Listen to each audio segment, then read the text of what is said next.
Have you ever wondered how did this young country not only build wealth but also create a trading system that totally changed global commerce for generations? It's pretty wild, right? Today on World Business Route, we take you on a journey through time, from small colonial shops to mighty stock exchanges, tech giants, and a consumer base that transformed the world economy. Stay with us, because the story of the USA marketplace is the story of how modern trade itself was born.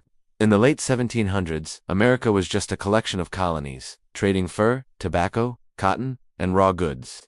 European buyers dominated trade, and the colonies had limited power. But the American Revolution did more than create a new country. It sparked a new economic mindset. Trade freely, build locally, and sell globally. The first hook, the idea that anyone could become a trader, entrepreneur, or investor. By the early 1800s, bustling city markets in New York, Boston, and Philadelphia started to grow beyond local produce. They became places to exchange goods from around the world. 1792, 24 brokers signed the famous Buttonwood Agreement. This created what we know today as the New York Stock Exchange, NYSE. It turned the USA marketplace from local trade to investment-driven capitalism. People didn't just sell goods.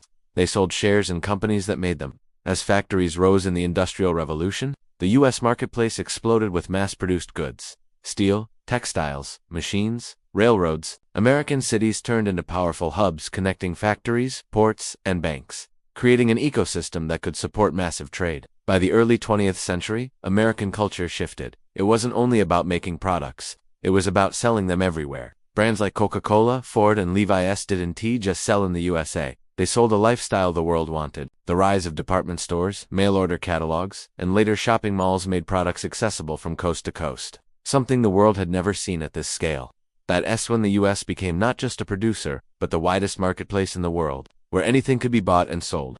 Fast forward to the 1990s, the internet turned the U.S. marketplace global overnight. Companies like Amazon and eBay changed the game. Suddenly, a small seller in Ohio could sell to buyers in Europe, Asia, or Africa, and American consumers could buy anything from anywhere, anytime. By the 2000s and beyond, platforms like Shopify and Etsy empowered millions of small businesses. America's market became not just wide, but borderless. Today, the USA isn't just the biggest consumer market. It's the first stop for global brands launching new products. It's home to the largest tech platforms, financial markets, and retail chains.